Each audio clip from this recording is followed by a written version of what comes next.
വരാനിരിക്കുന്ന പാർലമെന്റ് തിരഞ്ഞെടുപ്പിൽ ഏറ്റവും വലിയ പോരാട്ടം നടക്കുമെന്ന് പ്രതീക്ഷിക്കുന്ന തൃശൂരിൽ കരുവന്നൂർ ബാങ്ക് തട്ടിപ്പ് കേസ് വീണ്ടും തിളച്ചുമറിയുന്നു. കരുവന്നൂർ ബാങ്കിൽ CPMന്റെ 25 രഹസ്യ അക്കൗണ്ടുകൾ വഴി 100 കോടിയോളം രൂപയുടെ രഹസ്യ കള്ളപ്പണ ഇടപാടുകളാണ് നടന്നതെന്ന് എൻഫോഴ്സ്മെന്റ് ഡയറക്ടറേറ്റിന്റെ സത്യവാങ്മൂലം. ഇതുപയോഗിച്ച് വൻതോതിൽ സ്വത്തുക്കളും വാങ്ങിക്കൂട്ടി.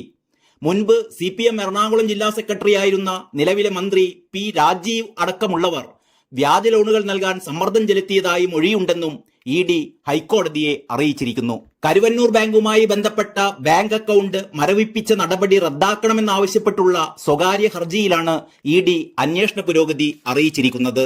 മൊത്തത്തിൽ ബാങ്കിന്റെ പ്രവർത്തനങ്ങൾ അത്രയും നിയമവിരുദ്ധമാണ്. കള്ളപ്പണ ഇടപാടും വ്യാജ ലോണുകളും സ്വർണ്ണപ്പണയവും ഭൂമി ഇടപാട് ലോണും അടക്കം സകലതിലും കൃത്രിമമുണ്ട്. ബാങ്ക് നിയന്ത്രിച്ച CPM പ്രാദേശിക ഭരണസമിതിയുടെ പൂർണ്ണ മേൽനോട്ടത്തിലാണ് ഇതൊക്കെ നടന്നത്. പല ജീവനക്കാരെയും നോക്കുകുത്തികളാക്കിയാണ് രാഷ്ട്രീയ നേതാക്കൾ വൻ തട്ടിപ്പ് നടത്തിയത് എന്നും ED സത്യവാങ്മൂലത്തിൽ പറയുന്നു. CPMന്റെ കോടികളുടെ ഇടപാടുകൾക്കായി കരുവന്നൂർ ബാങ്കിൽ രഹസ്യ അക്കൗണ്ടുകൾ ഉണ്ടായിരുന്നു. വിവിധ ഏരിയ ലോക്കൽ കമ്മിറ്റികളുടെ പേരിലായിരുന്നു ഇത്. Area conference souvenir account, building fund എന്നൊക്കെയുള്ള പേരുകളിലായിരുന്നു കള്ളപ്പണ ഇടപാടുകൾ നടത്തിയത്. CPM അക്കൗണ്ടുകൾ കൈകാര്യം ചെയ്യുന്നതിന് മാത്രമായി പ്രത്യേകം മിനിറ്റ്സ് ബുക്കും സൂക്ഷിച്ചിരുന്നു. 17 ഏരിയ കമ്മിറ്റികളുടേതായി 25 അക്കൗണ്ടുകൾ ഇത്തരത്തിൽ പ്രവർത്തിച്ചിരുന്നു. 100 കോടിയോളം രൂപയുടെ ഇടപാടുകളാണ് രഹസ്യ അക്കൗണ്ടുകൾ വഴി നടത്തിയത്.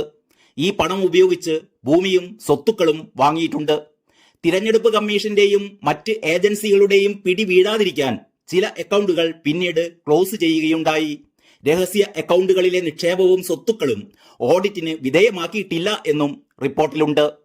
കേസിൽ മാപ്പുസാക്ഷിയായി മാറിയ സുനിൽ കുമാറാണ് വ്യാജ ലോണുകൾ അനുവദിക്കാൻ ഇടപെട്ട നേതാക്കളുടെ പേരുകൾ വെളിപ്പെടുത്തിയത്.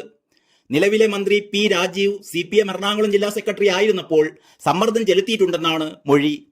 AC മൊയ്തീൻ അടക്കം മുതിർന്ന നേതാക്കളും സമ്മർദ്ദം ചെലുത്തിയ ജില്ലാ ഏരിയ ലോക്കൽ കമ്മിറ്റി നേതാക്കളുടെ പേരുകളും സുനിൽ കുമാറിന്റെ മൊഴിയിലുണ്ട്.